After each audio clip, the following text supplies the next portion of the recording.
So we both watched a film about a psychological bombshell being dropped that alters civilization forever, and then in the third act, men's egos get like into petty conflicts and they turn on each other, and then that interrupts the whole like government vote thing. Mm-hmm. And that film was Barbie. Yes. Right? They have a little kin battle. Mm-hmm. When the main speech of like, this is what womanhood is about. Oh, blah, America blah, blah. Ferrera, yeah. The next theater over, it's... I was like, an A-bomb's being dropped right now. Except it's not the A-bomb. We're in a race against the Nazis. And I know what it means. If the Nazis have a bomb. They have a 12-month head start. 18. How could you possibly know that? Let's go recruit some scientists. Build a town, build it fast. Why would we go to the middle of nowhere for who knows how long? Why? Why? How about because this is the most important thing to ever happen in the history of the world? World War II would be over. Our boys would come home.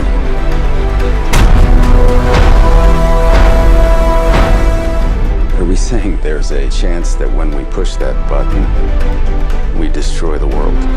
Chances are near zero. Near zero. What do you want from theory alone? Zero. 8, 7, 6, 5, 4. I was very happy with it. The 3 hours did not feel like 3 hours to me. Disagree. Even though the guy next to me, because my screening was packed, I saw an Imax, because that's the way to go. Thankfully, had no one on this side, but this guy next to me pulled out his phone whenever he was bored, I assume. Whenever it got a little too talky. When did he get bored? I mean, it's a very propulsive movie.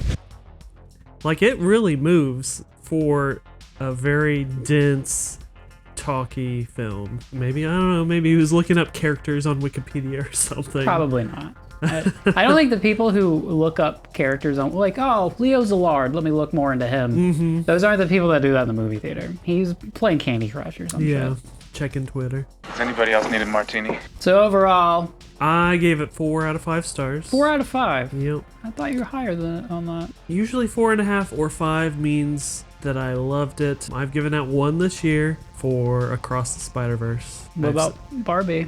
I gave Barbie either 3.5 or 4 as well as Oppenheimer. No, you have to have one better than the other. They can't be equal. This one I like more, I think, because it's more my style. I feel Barbie is definitely more rewatchable. I feel like this is more my style, except for the fact that it's Nolan, because I don't really like Nolan. But the like content and theme and tone and all those things, that's more my style than Barbie. I loved Barbie. Barbie's definitely better. I really enjoyed Barbie. And I know I would rewatch it more. But there was a lot of Oppenheimer that kind of blew me away. Pun intended. I feel like science. Yes, Nolan loves his scores extremely loud. I've got a list of best tracks. Ludwig Göransson's score. He started on like Community. Like he did some stuff on Community. Really? And then I know he did Black Panther. And then Hans Zimmer for Tenet chose to go do Dune instead of work with Christopher Nolan. He do Dune? He did Dune. Hans Zimmer loves Dune, has always wanted to do Dune, so... Who doesn't want to do Dune? He did Dune. Nolan had to find someone new. Although, like I said before, it's overwhelmingly loud. A lot of the questions are, do I need to see it in the theater? Do I need to see the IMAX, the 70mm? No, you need to watch it with subtitles. Again, because Christopher Nolan apparently has superhuman hearing or has terrible hearing and think all movies are like this. I don't know. Yeah. What's this deal? What is this? Once you get into a movie and you've seen it over and over and you've written the script, he just knows the dialogue. So he just... Yeah.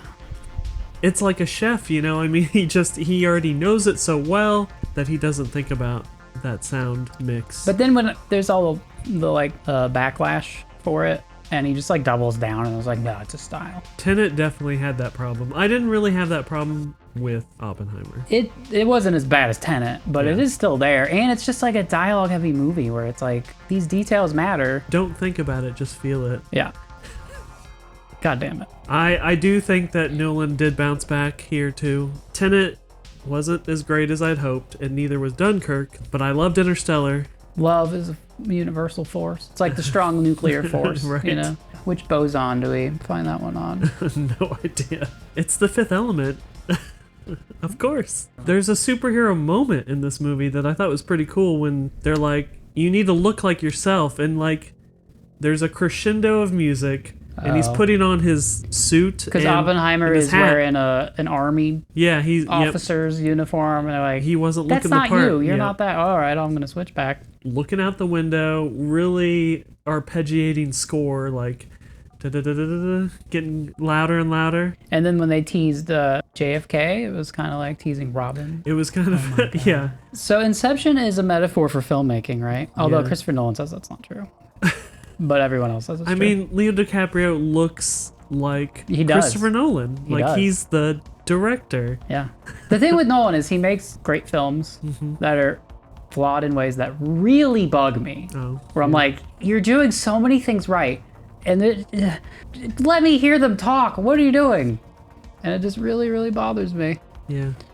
So, like Inception, is this a metaphor for filmmaking? Because Oppenheimer, what is he doing? He's like a film director. He's just kind of like, he gets his cast together, scientists, and he's just Yeah. kind of directing them around. They A orbit tortured him like genius. electrons and protons. Is this about Christopher Nolan feeling bad about launching the superhero avalanche of movies? Because he then casts Robert Downey Jr. as the villain. Yeah.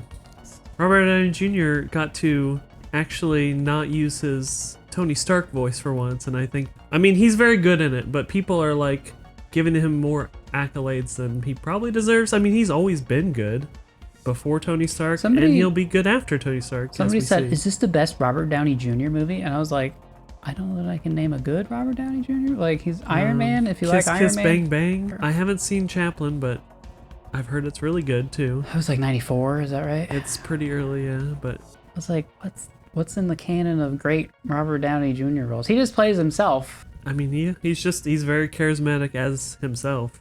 So the biggest Trope. physics trending term of the summer, sublime. It's the biggest physics term that's trending this summer. Sublime? Like From Barbie. They do say that. Right. Barbie is teaching us more about physics than Oppenheimer did, I Like contend. sublimation? Yep. Yeah. CO2, dry ice, goes straight from a solid to a gas. That's sublimation, baby. I did see Barbie and Oppenheimer on the same day. Which I one did- was first? I did Oppenheimer first because I knew essentially it would be a horror film, and it was. I had a taco break in the middle, A taco break. and then I In cleaned the up. theater or I went to Torchy's, just Torchy's Taco? right across the parking lot. So you and, walked across a 100-degree parking lot? No, I drove You drove. like 100 feet. Fucking Olathe people. You drove 100 feet. You were sitting for 3 hours, and then you were sitting for 2 hours, and in between you're like, I can't walk 100 I'm feet. gonna sit in my car. If you want to know why sit at the America table is to the eat way it tacos. is, this is it right here. So overall, I thought it's well shot. It's interesting. Good themes. Great performances. Almost everyone involved did a great job. 4 stars. Would you agree with that? Yes, I have a. Soundtrack great. Sound design fucking garbage. Sometimes I think it has to do with the theaters. I know I have heard. Yeah. This has an IMAX 70 millimeter print. I used to work at theaters, and I would run the film through the projector, and they had some. And they have people that don't know what they're doing. So I heard a bunch mishaps. Have been Prints happening around. falling apart. Because it's a 3-hour movie and they're not used to that for IMAX, and Yeah. it's too heavy or yeah, something. it's too Is that heavy. right? They had to 3D print like an extra arm or something to hold it on. They don't have an intern for this? Come on, Nolan. Pay your interns. There's only a few people around the country that probably know how to do this really well, and they have to call them in every time. You And know? Quentin Tarantino was busy Yeah. because Margot Robbie's feet were in another theater. Right? So, Yeah. Sorry. Editing is very propulsive, but I don't like it. Sure, it doesn't let you get bored. It doesn't mean I like it. I feel like I'm watching a trailer for most of the movie. The overly convoluted plot cutting around between 7 different timelines. It's I'm so over unnecessary. it. It's so unnecessary. Not every movie needs to be edited like it's Memento. Oh, you want to be in this scene? No! 40 years later. Oh, you're interested in that? No, we're going back in time again. Like, it just doesn't let you live in any scene ever. It's just... Yeah, maybe. I think Nolan has this insecurity that people are going to get on their phone or their... It's like a... And sure enough, this guy This was. phone, yeah. Don't worry about that guy. Fuck that guy. Make movies for me. Yeah. I'm your target audience. 37-year-old Just- white men. Just me, yeah. The Oppenheimer Martini, which arguably not a martini. Standard martini is 2 ounces gin, a ½ ounce of dry vermouth, but key difference, and you see this in the film. Nolan is like a band that's really insecure, and so they can't do a stripped down song where it's just like acoustic guitar and their lyrics. It's like, well, what if people think our lyrics are dumb? We better have 8 different instruments playing at them all the time. That's what he does with editing and sound design. The plot's And gotta I be all don't over like the place. just acoustic guitar and voice, so I like the maximalism, I think. You're a Phil Spector guy. I love the layers. The wall of sound. The wall of sound. I just think the editing and that sound is just like pure manipulation. You know, like I was watching I mean, the Weird it's a Al. movie. Yeah. I know, it's in every movie, but it's just turned up to 11 in this, Yeah. in every Nolan movie. Yeah. I was watching the Weird Al movie Sure. last night, which is great. It's fun. Yeah. I love Danny Radcliffe as Weird Al. And, well, anything, really. He's very good. He can have sex with a horse. He can be a farting corpse. He's got range.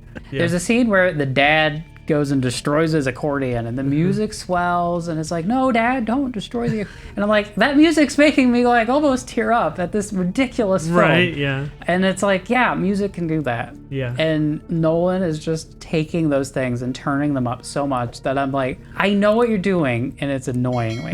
Other people say it's propulsive editing. I'm like, it's just... It doesn't really stop. I saw a Reddit comment that described it as trying to run a marathon while having explosive diarrhea. It's like, yeah, it's propulsive because you're like, I better get to the end because I can't hold this in. I was wrapped up in it. I net enjoyed the film. Oh, here I have a metaphor for the editing of the film. You ready? Imagine you're eating a 5-course meal, but instead of being like, here's the salad, every 4 seconds a chef just throws a tomato at you and you're like, is this the salad? I don't know. And then they like shoot a cannon of ice cream at you and you're like, oh, it's dessert time. And they're like, here, piece of steak. That's what the editing of this film was like. I think there's 4 main time periods. All right, Someone so- has broken it down, right? I have it listed in here, but I can do it off the cuff anyway. I don't need to yeah. find it in my notes. So there's basically we have him growing up As a student, as an yeah. adult. We never see him as like a child. Right, which of course. He was a very privileged child. I don't know if you know this, his dad owned several paintings by Van Gogh, Cezanne, a Picasso. Like that's how rich we're talking. All right. He was bullied when he's going away to like summer camp in New Mexico because other kids are like, what's going on with sports? I'm reading this George Eliot novel. He was really into George Eliot. But we have him growing up from like college age where he has to go to Europe to study, which I enjoyed. Woe is me. The scenes where he's like panicking and like visualizing like electron clouds and stuff. I was like, that's Which great. I love. That was great. It was very Terrence Malick and also reminded me of The Fountain. They didn't use CGI for those effects either. They used like macro photography. Like So there's some of that where he tries to poison his professor, which I can't endorse, but it's a good scene. That's the professor here. Yeah. Yeah. So there's that, and then there's him as a professor at Berkeley, getting involved in communist things, and then there's the Manhattan Project. So that's all kind of one storyline, really. But then we're cutting to the kangaroo court hearing in a closed room thing, Yeah. and that's in and out all the time. And then there's also a discussion meeting around a round table when the Russians build the A-bomb, and then are we going to build an H-bomb? So there's that. We cut in and out of a bunch of times. Then there's the big hearing for straws. And then there's the Einstein meeting, which we see like 4 different times. I mean, at the very end, they flash forward to the future. Yeah. I guess when that's kind of the when he's- continuous plot of him Yeah. getting older. So essentially, I mean, everything in color is like chronological for Oppenheimer, and then you've got the black and white for the Strauss hearing, but it's all like this. And if you untangle it, what difference does it make? There's very few parts where it's like, oh, juxtaposing these scenes together adds something to it. For the most part, it's just like making you... Not until the end. You're like, yeah, there's a few parts where it's like, okay, mashing those things together makes sense. But for the most Yeah. part, I'm like, I don't think this really adds anything other than just obfuscating what's happening, and you're trying to figure it out. So you're so busy trying to figure it out that you can't really pay attention. I mean, since there wasn't really a lot to figure out in this movie, like there was in It's Tenet not, it's or not as Inception, crazy as Tenet. I just kind of went with it. Would you agree it's too much, though? It's a little much, yeah. A little much. But I mean, I didn't have a problem following the story, so. And like I said, my sound mix was pretty good, so I heard most of the dialogue. What percent of the dialogue did you not understand? Of the you dialogue. didn't answer my question. Like if you were. What percentage of the words in the script could you not hear? Oh, maybe 10%. I said 15. Yeah. So. I don't get to the end and go like, I don't know what happened. It's like you figure it all out. My point is that it's just distracting about how like it's trying to obfuscate what's going on. It reminds me a lot of The Imitation Game. Sure. It's basically the same plot. Tortured genius has a thing he's like bullied about, a communist sympathizer, or he's gay. Yeah. He does great thing in war, and then in the 50s he gets in trouble for being a gay communist, and we have a like frame tale situation that's going back and forth. But this is adding like 2 other frame tale devices of like, well, but then there's also this kangaroo court / then there's this hearing thing, and then with the part where he embarrasses Strauss in a different congressional hearing, we see that like 4 different times. We need to add that to the number of plot lines. It makes it more like a trailer. Like you're never living in any scene. Sure. I watched Fat Man and Little Boy, which is the 1989 film with Paul Newman, which is essentially the same thing. It's about Manhattan Project. Yeah. It's not great, but my main takeaway from that was like, oh, this is what scenes are like. You're like, oh, they walk in a room and then like they talk for a little bit and things happen and then they leave the room. And it's like, oh, that was a scene. It's too boring.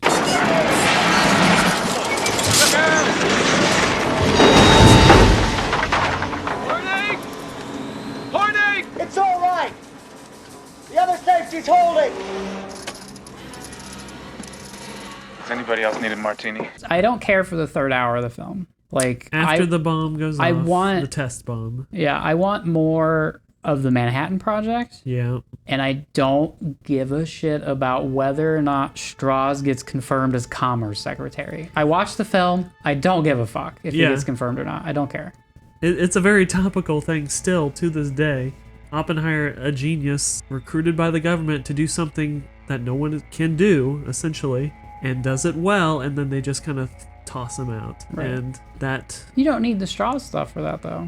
No, but, I mean, I thought that went into the whole McCarthyism aspect of it. And like, I see the themes. I don't need an hour for that, is what I'm saying. And, like, so much is spent on, like, oh, and now he gets his comeuppance when Han Solo's like, well, maybe you were a dick. I just don't care about that storyline at all. And to come in the 3rd act, pretty underwhelming. The bomb test is extremely hard to follow. Right. This is like... Which, maybe you use your non-linear editing to have that be the end of the film. Right. Oh my god, what an idea. But then you wouldn't have the very end when he, like, flash forwards to a possibility of what could happen to the world, what he's wrought. To me... Nuclear war. You could keep it 3 hours, expand the Manhattan Project, get rid of Robert Downey Jr. for the most part. Like, cut that from an hour to, like, 20 minutes. Jason Clarke as, what's his name, Roger Robb? John Connor.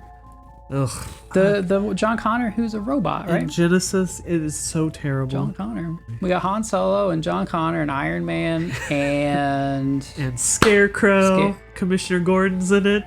The Casey Affleck... Let's talk cameo Casey Affleck. I don't like him. I've never liked him, and I don't like him as a person either, so... You don't like him as a person? No, he's a bad guy. Is he? I don't know this. Yeah, like... Why is he a bad guy? Harassment. But he talks like this. He can't be a bad guy. He talks like this. It was a good reveal. That I will say. I love that character. I was just like, oh.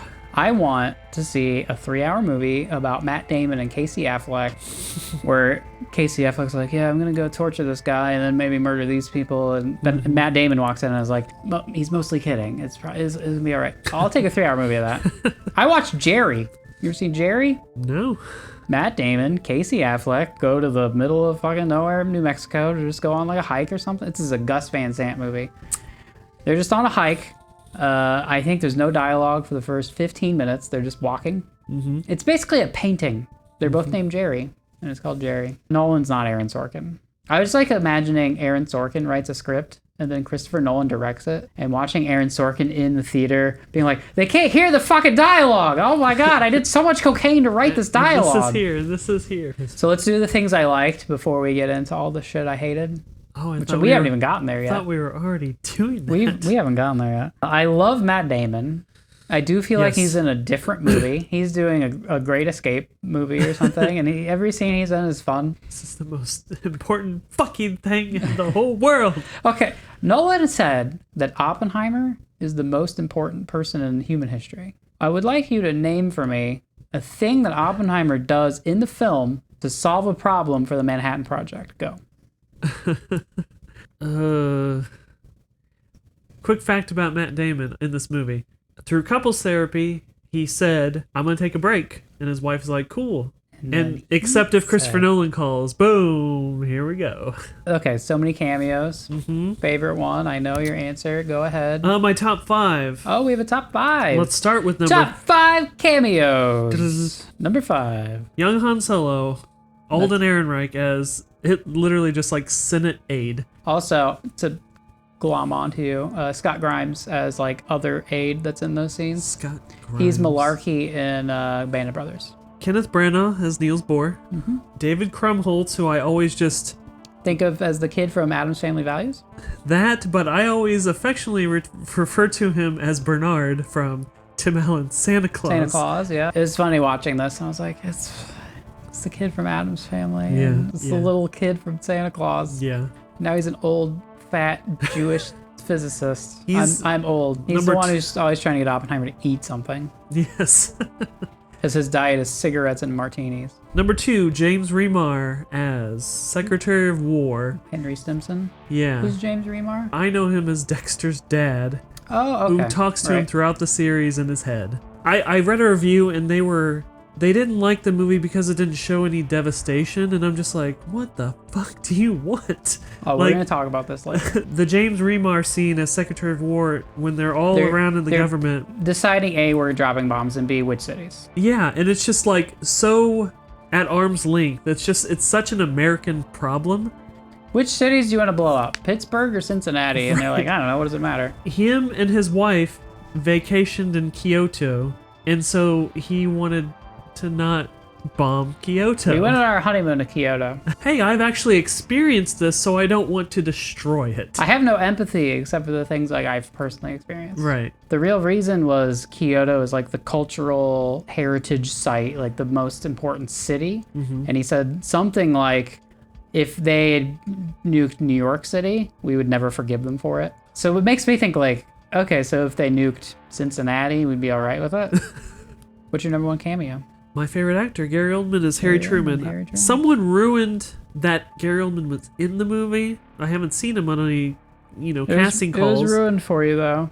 I was ruined for me because... Wipe up your tears. Wipe up your tears.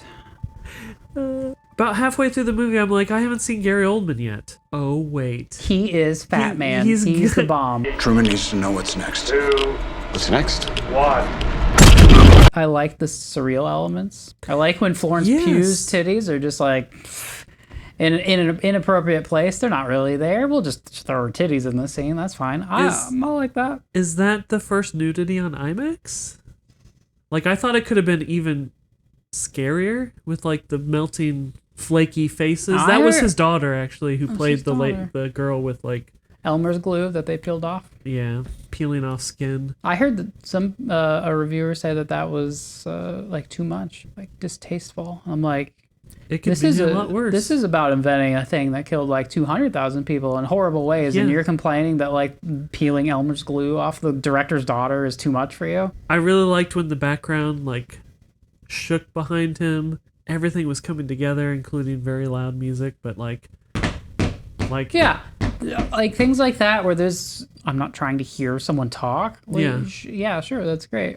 Then they talk. Yeah, having Florence Pugh appear on top of him in the questioning room while his wife is in there, maybe at that scene. I think she is. Yeah, it's kind of her imagining it. That's right. Yeah, Kitty. I was really looking for that ball sack. I don't know. Were you looking for that? Someone said it's in there, but I was like, it might be in there. Yeah, it's like. That's happening, isn't it? The world will remember this day. I don't think That was- 70 millimeter isn't available in this town. It's not. Well, not the 70 millimeter IMAX. Okay. There is a 70 millimeter, but it's not the, because there's only like 24 prints of that or something like Probably, yeah. that. Of the like full 70 Essentially, millimeter they IMAX. they should be hiring a person. If there's only 24, they should just hire 24 people to go to each theater and just show it. It's something like that. It's not that many. But the A-bomb, this great everyone's expecting this A-bomb to be amazing. It was not at all.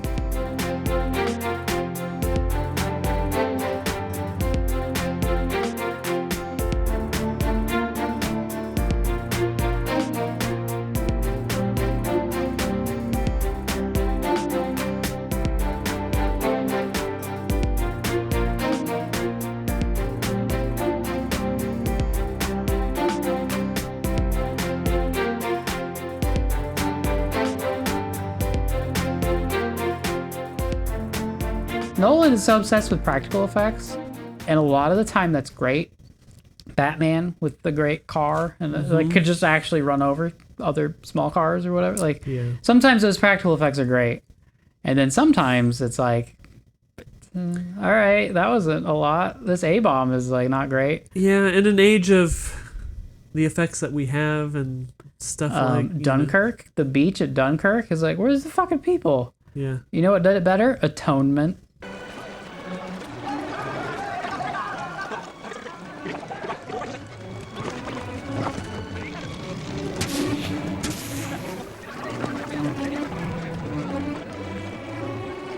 Have you seen that scene? Of course. That's so much It's better. like a 5-minute long take. And there's so many people on the beach, Yeah. and you're like, I don't know. And Nolan's like, yeah, it's like 80 guys in a row. I'm like, that's it? That's the whole beach?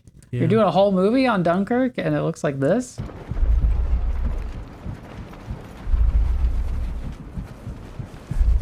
Where's the bloody Air Force?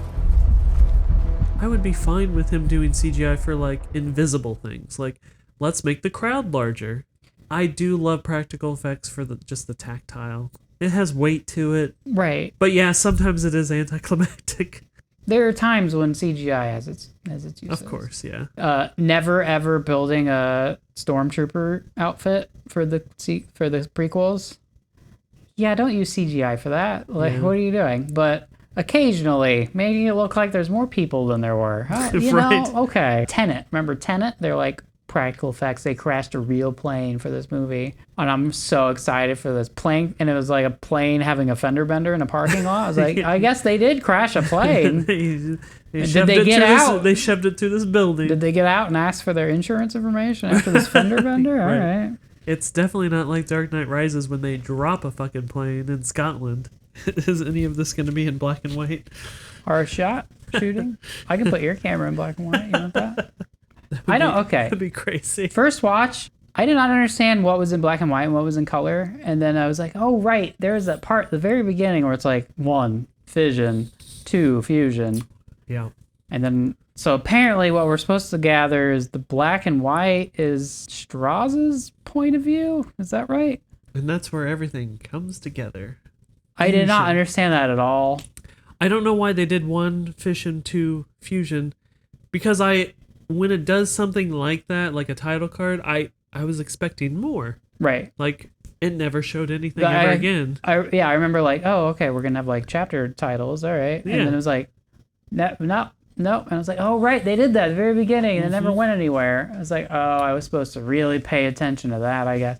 Usually when you do some color, some black and white, it's like, well, the flashbacks in the past are in the black and white. It's like, no, most of this is like sort of in the future from the Manhattan Project. Yeah. Until I read something online about it, I was like, oh, I guess that's what that meant. Oppenheimer's perspective and Strauss's perspective, but it's still in third person. We're still seeing them. Right. Oppenheimer Martini is start with 4 ounces of gin. So it's a double right away. Where's the rest of my drink? Yeah. I need smaller martini glasses. Puppy, what are you doing back there? When you're in the middle of sex and you get up and you grab a book off the shelf, you know, what do you reach for? As you do. What do you pull? What do you want to quote from? Mid-sex. No, stop the sex. I'm going to read The some Bible, here. right? Of course. Concepts in film theory. I go to chapter 5. Cinema is a medium of excess. I do love the excess. Let's hear some of your dirty talk. What do you got? You're going Man in the High Castle. Not the Odyssey. Imagine if the Nazis won the war. Hearing a cuckoo cry, I looked up in the direction whence the sound came. What did I see? Only the pale moon and the dawning sky. We're going to remember you forever for being the person that quoted that. Someone, as you're having sex, you're probably being mooned. So I really liked his motivation to build the bomb, because he felt, as a Jewish person, like he felt that this was something he had to do, even though we find out the bomb was never used on the Germans or the Nazis, and that just made him, that's probably another layer of his guilt. Cillian Murphy will win Best Actor. He will win. You're calling it right now. Nolan will get his first directing nomination, probably. What odds you give me that he doesn't win Best Actor? You give me 2-1? Sure. You'll give me 2-1 on that. Yeah. We'll put $10 on this. It'll Shaking definitely on the win back. Best Sound Mixing and Editing. No, fuck no. God damn it. It will. Which one of those is the one that Actually- makes me not hear the dialogue? Actually, they combined them into just sound now. Well, then they're fucked. Best sound, because I remember them having every year there was like best sound editing, and then it had a little spiel of what that was, and then best sound mixing was right after, and a little spiel of how that was different. So they're doing the spiel about the difference between sound editing and sound mixing, and meanwhile the stuntmen are like, What about do us? I get an award for like not dying? Best not dying. You know, they're picketing and striking right now, and some of them are lighting themselves on fire. Would the Tibetan monks, if they'd have done it safely, like a stuntman, would that have worked as well, do you think? Did it even work? Their protest? It annoyed Robert McNamara. I know about because of the fog of war. It really goes into the fact that before we drop atomic bombs, Why was it necessary to drop the nuclear bomb if LeMay was burning up Japan? 58% of Yokohama. Yokohama is roughly the size of Cleveland. 58% of Cleveland destroyed. Tokyo is roughly the size of New York. 51% of New York destroyed. 40% of the equivalent of Los Angeles, which was Nagoya. This was all done before the dropping of the nuclear bomb. Proportionality should be a guideline in war. LeMay said if we'd lost the war, we'd all have been prosecuted as war criminals. And I think he's right. He, and I'd say I, were behaving as war criminals. but we focus on the bombs, even though not really fundamentally that different. Back to the dirty talk. Florence Pugh gets up, does she pull the book off the shelf? Yeah, she does. The Bhagavad Gita? Is that how you say that? Bhagavad Gita? So the fact that she pulls that out and then is like, read this to me, and that's I am become She death, pulls destroyer that of the out, world. and then she puts that in, Right. and then makes him read it to her. And picks that exact passage. That- It's so fucking cringy bullshit. It's very goofy. It's like, so dumb. Christopher Nolan always has goofy moments in his movies. That's so annoying. It's- That's easily the worst part of the movie, how obnoxious that is. Even though it's Florence Pugh. Like he's known for saying that. That's the one thing he's known for saying, is quoting that. I even, as a college student, put that line in a stupid poem I wrote. Look at that. And the fact that he's having sex with a lady and she gets up, picks any book off the shelf, picks this passage, and it's that. Yeah, it really doesn't make sense, and it was very laughable. I laughed when it happened in the theater. I was probably the only one. Probably. I mean, did it advance the plot? Was it weird? I don't know. I often kind of back up weird moments in movies just, because I like those I'm weird in favor moments. of bold choices. Yeah. This is just... That's why I love the Wachowskis. This is I don't really like most of their movies. So the film is about the most important man who's ever lived, according to Christopher Nolan. It's about the Manhattan Project. He should really not give many interviews because a lot of his stuff is just taken out of context, or not even taken out of context, but he just says silly stuff like he wrote the script, the Oppenheimer section, the colored... the color section.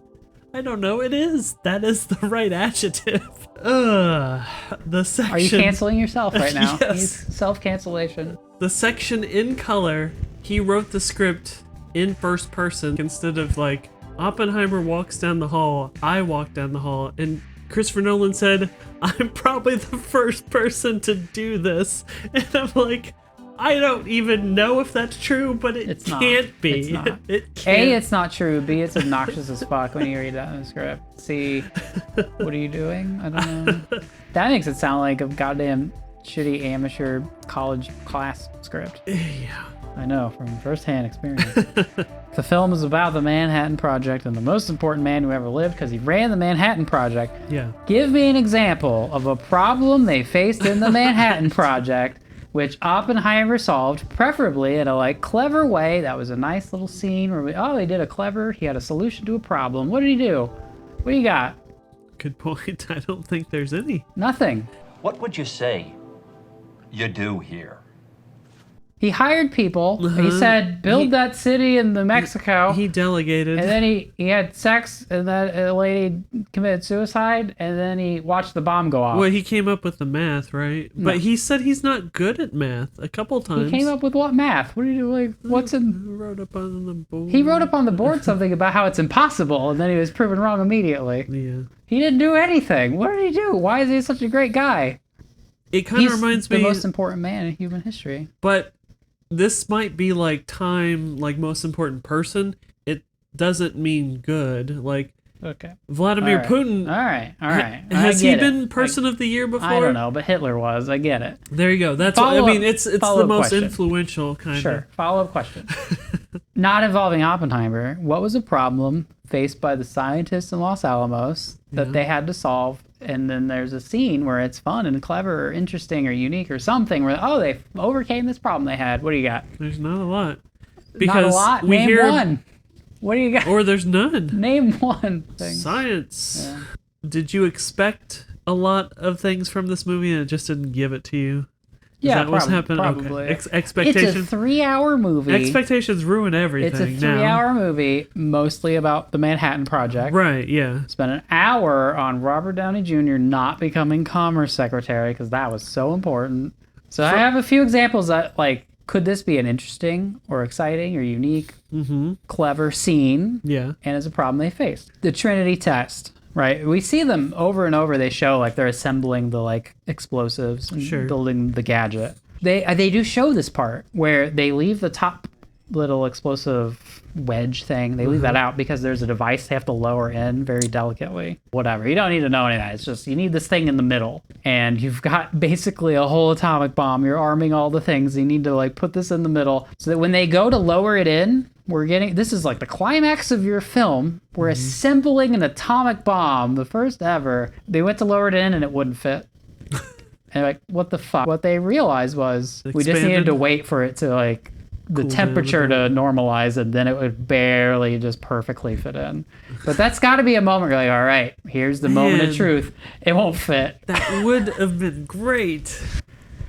Oh, puppy. The simplest bomb type is the gun, which is what the uranium bombs are made out of. You can't do that with plutonium. Okay, we don't even know about that. Basically, if you tried it, it would blow up too quickly before they came together. It would kind of blow up a little bit. They call it a fizzle. Uranium, you can do that. Plutonium, you can't. And they're getting uranium and they're getting plutonium, and it's like, and then that's where like the glass beads are coming in. And people were saying like, oh, the glass beads, it's a great way of showing. I was like, yeah, but that's not at Los Alamos. That's just the material getting delivered to them. Yeah. We don't see anything at Oak Ridge, Tennessee. Yeah. Which was using 10% of the electrical power of the United States to do this. Oh. So you can't use the gun type for plutonium, and that's why they're like, we need an implosion device. Michael, we get a hollow sphere of plutonium, and we compress it with an explosion that goes in. An implosion. Boom! Seth, explosives go out. I know, but we make one that goes in. Jesus. They had to build explosive lenses to get this compression where it like perfectly compresses. And if it's like a wonky compression, it won't work. It has to like perfectly compress the sphere down. I wish for it they to had work. talked more about that. Right. Like and the it's like, construction. And here's your scene, right? You got all these nerds that are like theoretical people, right? This is like a running theme. Like, theory can only get you so far. Oppenheimer can't do practical stuff. He's terrible at experiments. He's clumsy. And there are all these theoretical nerds that don't know explosives, right? So you have all the nerds going, we can't get it to work. We can't get it to compress perfectly. And they need to bring in some military meathead who's like, yeah, here's how explosives work. They're like trying to hit the plunger, and they're like, this isn't plunging. It's like, no, you rotate it. That's how this works. This should have been a 5-hour movie. Hey, Chernobyl miniseries. How long was that? A lot of these scientists are there whose names you've heard, like Fermi and Feynman. You don't really... Yes, I mean, they're played by people that you've seen. I have a whole paragraph on Richard Feynman. Is Fermi the Fermi's paradox? Is that... Okay, that's what I thought. Yeah. There's a lot of stuff about Fermi. Fermi came up with... They're called Fermi questions. He'd come up with a weird question like, how many piano tuners are there in London? And he'd be like, well, how many people live in London? What percentage of those people have pianos? How busy? How many pianos can you tune in a day? There's like these things where you can go and kind of logic your way through it and go, well, there's probably about 500 or whatever it is. Sure. And it's like, if you're within an order of magnitude, there you go. And he would like come up with a new one of these questions every day to entertain these nerds. And I know this because of Richard Feynman. I've read Richard Feynman's book. He's done a number of... There's several like documentaries where they have like long interviews with him. Richard Feynman's a great... Is great Feynman dude. played by Jack Quaid? Yes, I think. he is. Yeah. I know From The all this Boys. about Feynman. Read his book. I've seen these documentaries. He's got lectures from like the 50s. Yeah, there's a thing. It's on YouTube. It's called The Pleasure of Finding Things Out, I believe. It's just him talking to a camera in the 80s about like the way he thinks. Feynman seems like this great guy, and he's very interesting. He played the bongos, and he has some quote about I have like some bongos. he has a quote about very interesting. Whenever I'm introduced as a guy that's playing the bongos, they don't ever seem to mention that I'm a Nobel Prize winner. But whenever I'm introduced as a Nobel Prize winner, they always mention that I play the bongos also, or something like that. He, at Los Alamos, during Manhattan Project, he's like the young guy. He was like the youngest scientist that was there. He's like 24. Sure. He would do things for fun, such as crack people's safes, mostly by guessing. I don't think he knew how to crack them. He was just like guessing their passwords, essentially. Oh my. So he'd get in there, and then he'd leave a note. This led to them investigating. R.A.B. was here. Yeah, this led to them investigating, like thinking there was a spy, or it was like, it's just Feynman playing pranks on people. He found a hole in the like fencing around Los Alamos. So he'd walk out the like front gate, say bye to the security guard, go sneak back in the hole he found, and then like leave again. And he's just doing over and over until the guards notice. It's like, wait, that guy's left 5 times in a row. He never came in. Are they working on clones here? And there's some quote about the guard who's like, can I arrest him? They're like, it's fine. It's just fine. So he's playing pranks. He's this like young guy. He's playing bongos. That would have been a fun addition Pranking instead of the all the guards. Strauss. And he's stuff. in it. Yeah. Jack Quaid plays him. And literally, I know all this stuff about Feynman. It wasn't until after I watched the movie, I was like, Was Feynman there? There was bongos. That was Feynman. Oh, all right. He could have been scientist number 5. Totally useless. All of this stuff could have been added in, and then you end with the bomb. Right. And I'm not like, oh, I needed a lecture, you know? Yeah. I want a clever way of doing it, something that's interesting. Yeah. So for example, the gun-type bomb with uranium. Yeah. You got to bring your subcritical masses together, make a critical mass, so you just shoot it into it. But they need a lubricant for this, like... Hot. They need a lubricant for this. It's basically a cannon barrel. But they couldn't figure out a lubricant. They tried all these lubricants. And the one they finally found that worked was whale oil. You can't make a fun scene out of this. So we're harnessing. You're Prometheus, the most cutting edge technology in the world, and it needs whale oil. Man. Hilarious. Are you trying to knock off a half star for me? I'm trying. Can I get there? Have I made the case for you yet that we needed more Manhattan Project problems and solutions? There was one where they did a final test of the explosives, and they're like, oh, it didn't work right. One of the scientists comes in and is like, that test failed, and the bomb might fizzle, and then we're just going to scatter this very, very precious nuclear material everywhere. Yeah. How did they solve that problem? Huh? He goes, I'll bet you it does work. And it does. That's what happened. And it does.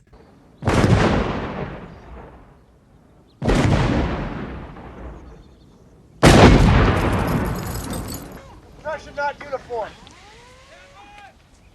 If we had a thinner wall, we could increase the compression, yes?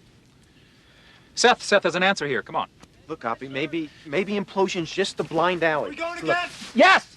All right, can we talk Nolanisms? I love Christopher Nolan, and He has some isms. What do you got? really loud music, overwhelmingly loud. He loves multiple timelines. He loves gray and blue looking things. Grays and blues. Grays and blues. Are you wearing grays and blues? He Is that gold? He needs his fucking twist button on the end. The spinning top, or I don't know, prestige. That's how they did the magic. He was not. Yeah. Spoiler. That's In this, it's the God, that's like- what did he say to Einstein? What did he say to Einstein? It's fucking like he's Scarlett Johansson. It wasn't a monumental speech that he talked to Einstein. It was just kind of a realization. Right. But it's such a twist because Robert Downey Jr. is like, what'd you say to make him turn against me? What'd you say to make him turn against me? What'd you say to make him turn against me? And I was like, he didn't say anything about you. Yeah. So the twist is it wasn't about you. And I'm like, okay, but in that scene, didn't Oppenheimer just meet Robert Downey Jr.? Yeah. Why would he be like, oh, I just met you. Oh, Albert Einstein's over there. I'm going to go tell him something to make him hate you, this person I just met. Why? That doesn't make any sense. I mean, it's one of Strauss's character flaws. I mean, he's a very Yes, egotistical but man you- where he thinks But you know that everyone's it's not. talking about him. Right, You know? but you know it's just that a it's paranoid. not going to be that. Yeah. It's like, it's not going to be him turning Einstein against you. And isn't that what young Han Solo told him? So that's my point, is it's not really a twist. Yeah. And the fact that it's really trying hard to make it into the Inception top moment. And Yeah. I'm like, that just annoys me. Hey Brett, which martini do you want? Talk. He is obsessed with practical effects to middling results, where it's like sometimes it's great and sometimes it's terrible. Yeah. Overly complicated nonlinear editing. Yeah. Main character is a tortured genius. Mm-hmm. Women. Do I Kind need of- to say more? Kind of What do you got? side dressing. Yeah. Women are shrews who commit suicide and nag you and die.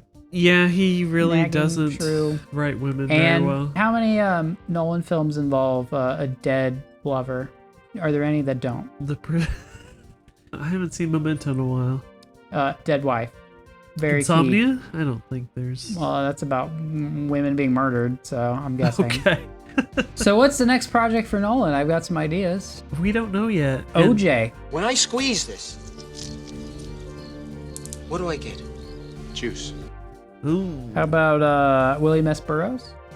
Biopic? All right, we're going to talk about Hiroshima, Nagasaki, not showing any of that. Yes. Is that very clever and tasteful, or is it dumb? What do you got? What they do show, like American imperialism, essentially, what we still do, like we are so like full of ourselves, and it's like, bring our boys home. Bring the boys home. So yes, I'm glad we did not see any devastation. That was a very tasteful choice. Plus, we have decades of Japanese cinema to, if we really want to see that, there's plenty of movies that show it or speak about it. I mean, Godzilla is about that.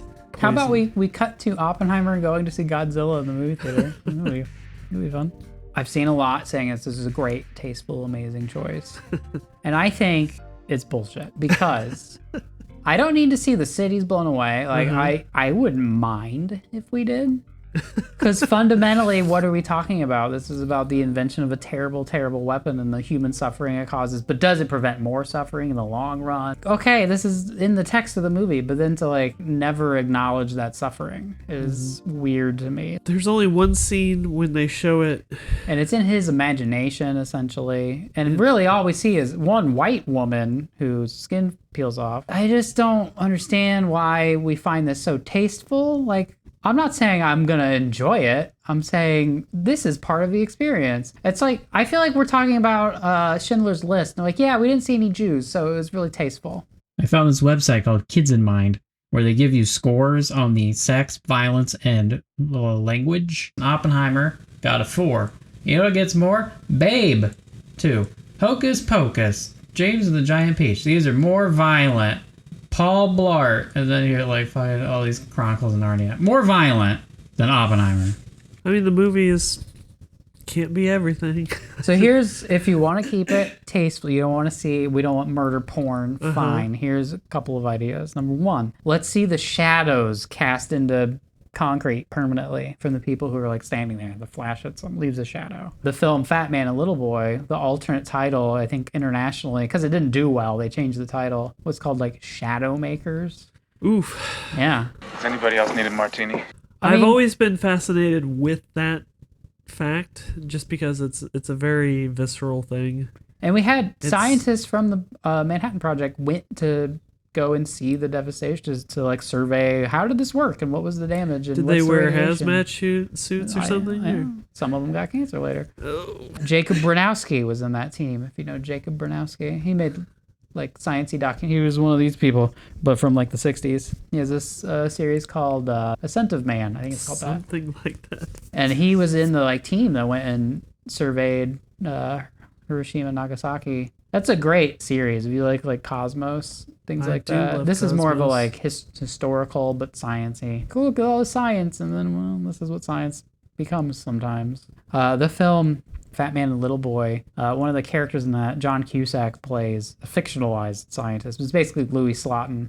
They had 4 nuclear cores, Trinity test, 2 bombs that were dropped. There was a 4th one. It was going to be the 3rd bomb if they needed it. And that core was called the Demon Core because it killed multiple people. Because they were doing like tests with it, and there were multiple like accidents because they needed to know like exact details on what criticality level. And so there's one where he's keeping the 2 spheres apart, keeping it from becoming a bomb essentially with a screwdriver. They called this tickling the dragon's tail. Yeah. I really do love all these like little lingo.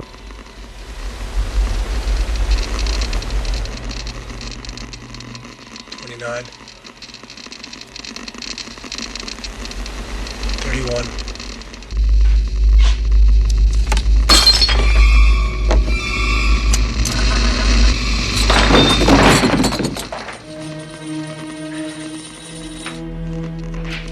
Nobody move! Don't anybody move! Take off everything metal. Drop to the floor. Mark the position you're standing in and get out. We basically just did an experiment in radiation exposure. So we can measure how far you were away and what your radiation exposure level is.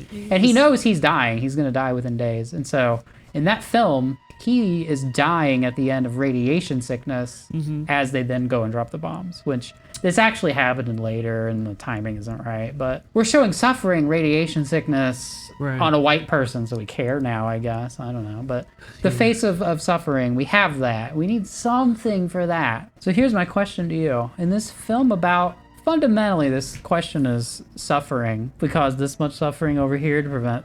If we invade Japan, how many people will die, both on our side and their side? Are we saving lives by doing this? What's the most suffering we actually see in the film?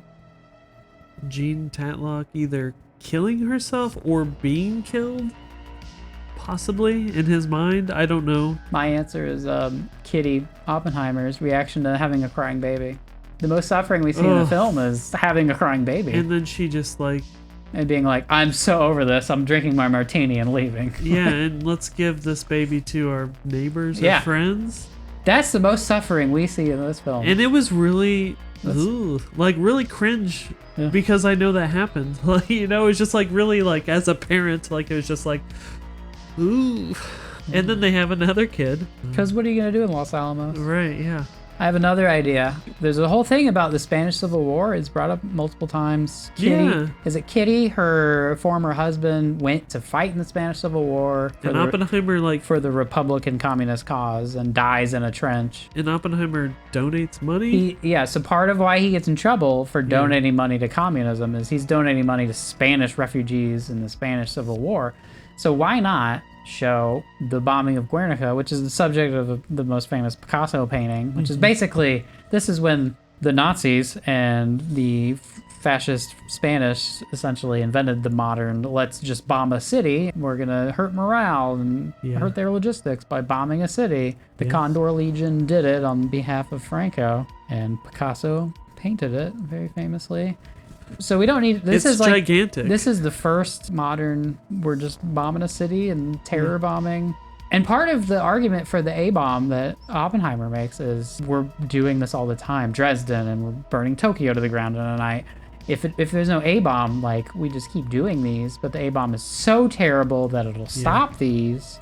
Why did the Japanese surrender? American military might. World War II would be over. Our boys would come home. Because the A-bombs? I assume? I don't know. No. No? No. Why'd they surrender? We were burning their cities to the ground one after another all that year. Yeah. We dropped the second atomic bomb, and that same day, the Soviet Union invades Manchuria. Basically, the Soviets, like, all right, we're done in Europe, so we're invading and taking over Japanese territory. And it looked like if they don't surrender right away, it's going to become a like North Korea, South Korea, East Germany, West Germany, where it's like half of Japan is going to be occupied by the Soviet Union. That's what really drove them, according. You know, there are different accounts, and some people say this or that, but it's like, that's probably more impactful on them surrendering than the A-bombs. And that, I don't think is even mentioned. All right, I have a section called, Why the Fuck Wasn't This in the Movie? I thought that's what we've been doing. Werner Heisenberg, Uh-huh. the U.S. assumed he was running the German nuclear program. Yeah. Right? In, I believe, 1944, he went to Switzerland to give a lecture. And the Americans sent a spy, an assassin named Mo Berg, who... yeah, Mo Berg. He was a professional MLB catcher. All right. / assassin spy. That's a great movie right there. You could get rid of him and make it Casey Affleck if you want, right? Or he's answering to Casey Affleck. Sure. So he goes, and he's under orders. If you get any indication whatsoever that the Germans are close to building the bomb, assassinate Werner Heisenberg at this lecture when he leaves the lecture. So he sat in the back, and he's listening to him lecturing, just waiting for any indication about any slight little, like, yeah, and then, you know, theoretically, maybe you can build a bomb. And he came out of it going, no, I don't think they're close to building a bomb, so he didn't kill him. All right. That's Werner Heisenberg was that close to getting assassinated in Switzerland. And I thought once we met Casey Affleck and learned about he's gonna like, I would interrogate people in the Soviet way or whatever, I was like, okay, we're gonna get this Heisenberg scene. That's not in the movie. Yeah. That's One of those close calls of history, too. Just learning that. That's cool. Oak Ridge, Tennessee, using 10% of the U.S. electrical grid. So they are using calutrons, I believe. It doesn't matter. They needed material to make these really, really strong electromagnets. Copper you could use, but they had a copper shortage.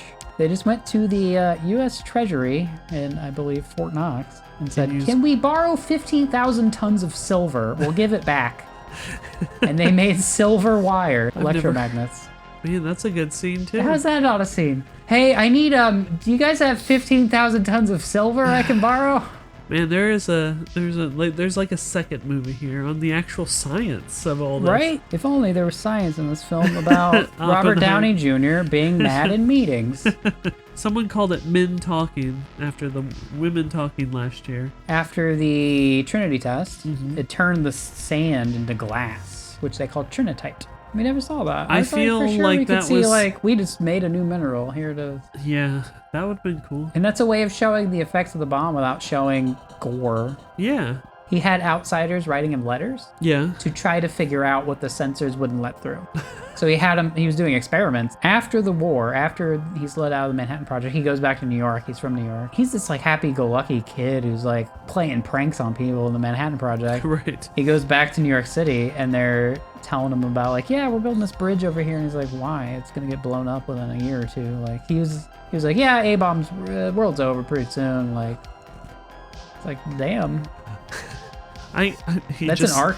He lived every day as if it were his last. I want a Feynman movie. I don't want an Oppenheimer movie. Feynman is great. And this movie is like Oppenheimer's a womanizer. And it's like, how many women do you think he had sex with in his whole life? Like 4? Yeah. He was a super dork who like no one would talk to. And then he went to Germany to get his degree. He did have an affair. Sure. With a cool If anything, his affairs seem girl. almost like he is so out of touch with social cues that he's just hitting on people's wives, not even knowing what he's doing. Right, yeah. You know? And It's then not like somehow a womanizer. he just finds himself in bed with him reading. Yeah. Whereas Feynman was known to be like, all the other physicists are like, I don't know, he goes to strip clubs. What's he doing? Like, he's like, I play the bongos. I live in Brazil. I go to strip clubs. I'm a weird guy. Yeah. Oppenheimer Martini, kind of. So what's in an Oppenheimer Martini? Ooh. Let's stop the sex. I talk very bad. A real WAP accent. Uh-oh. What the fuck, Philip K. Dick?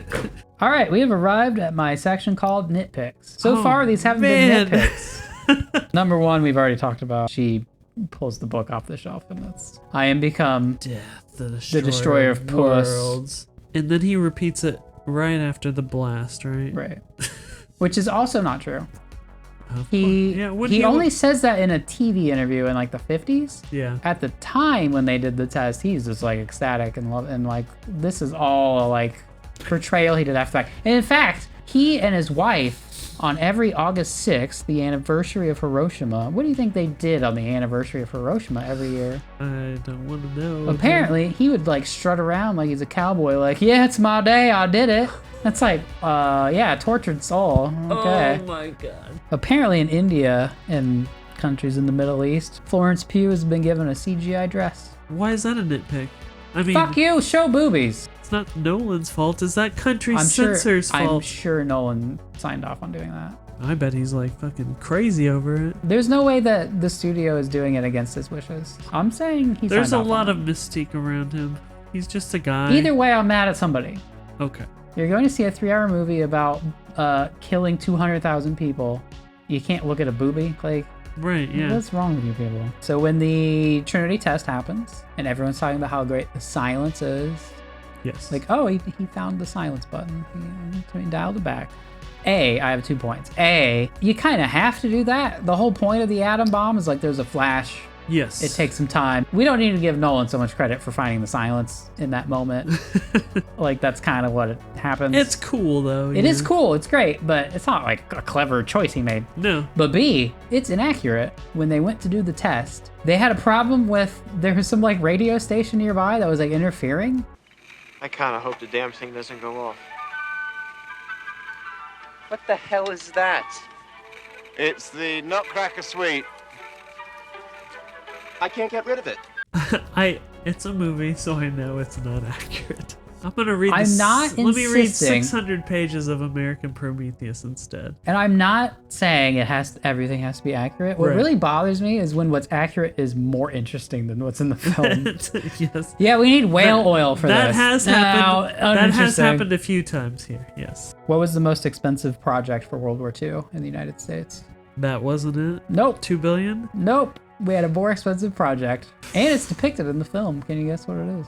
It is? It is, yeah. Not very well. Not much, but it's in there. The B-29, the bomber that we used. Oh, yes. That was a more expensive project than the Manhattan Project.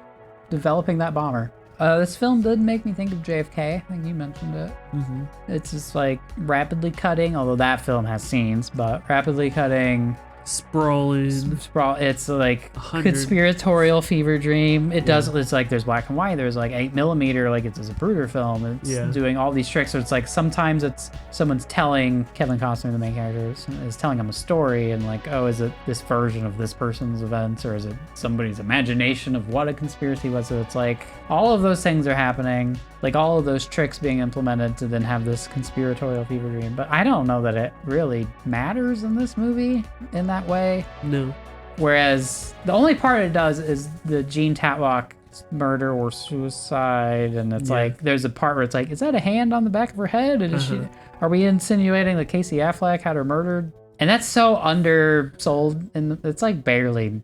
that's a blink and you miss it. It was pointed out later to me. Yeah. Like I maybe had seen it, but possibly taking pills, sleeping pills, so she falls asleep and drowns, or maybe So last night I watched Fat Man and Little Boy. And by last night I mean at like 1 to 3 a.m. today. So today I watched Fat Man and Little Boy.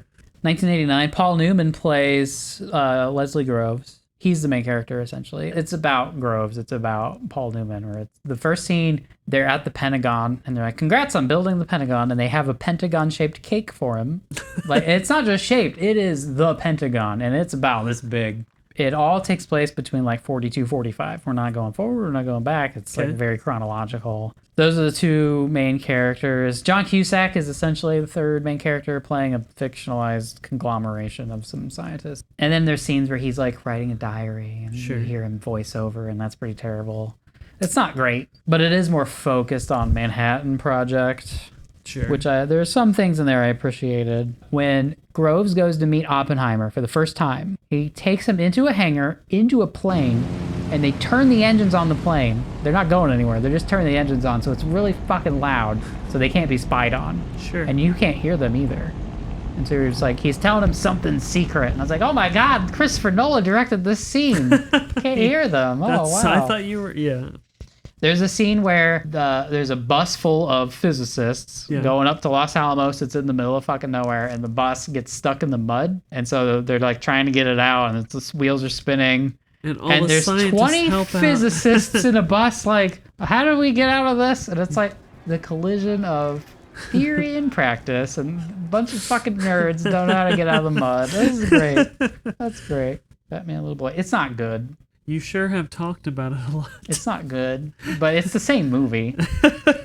It's not shot on IMAX. I mean, that's like the problem with Nolan is like, it looks great. And you have all these, you have a big budget and all these people who want to work with you, and they're all great. And then you had your people edit the film this way, and I don't like it. Tell me I'm an asshole who hates the movie. I don't know. What do you got? You don't like Christopher Nolan movies, so... Don't. I mean, because that's okay. They're painfully close to being great, and then just bug the fuck out of me into being like, ugh. It's almost worse than watching just a terrible movie where I'm like, this is just terrible. No. Where this is like, you're almost great. Just be great. You're so close. Yeah, I mean, I think most of the movies I see are like 3-star, you know. Hey, I like that, but I'm never going to watch it again. I'll watch Barbie again. I'll go watch it right now. Yeah, I will too. Let's go. How do you rank this better than Barbie? Because I enjoyed... Which one do you want to watch right now? Right now? Right After now. a couple drinks, right I want now. to watch Barbie. The Oppenheimer Martini. Standard Martini is 2 ounces gin, a ½ ounce of dry vermouth. Oppenheimer Martini is start with 4 ounces of gin. That's a double right away. A smidgen of vermouth, but key difference, and you see this in the film. They do a weird dip thing, like rim the glass. Yeah, I think I read that it was like lime and honey. Lime juice and honey. So I did that. I did not make 4 ounce versions. This is a 2 ounce. Where's the rest of my drink? Where's the rest of my drink? Where's the rest of my drink?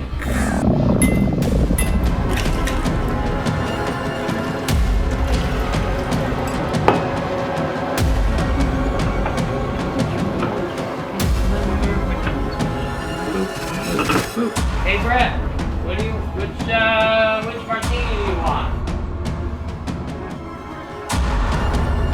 Oppenheimer Martini.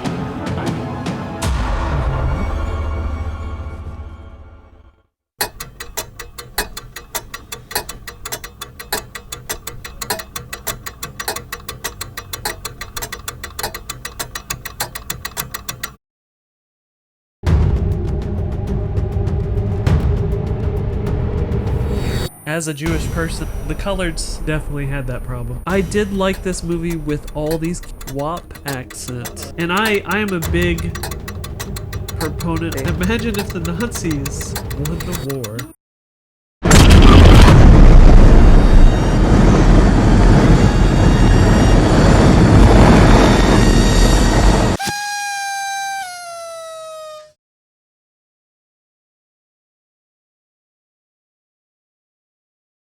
I was really looking for that ball sack.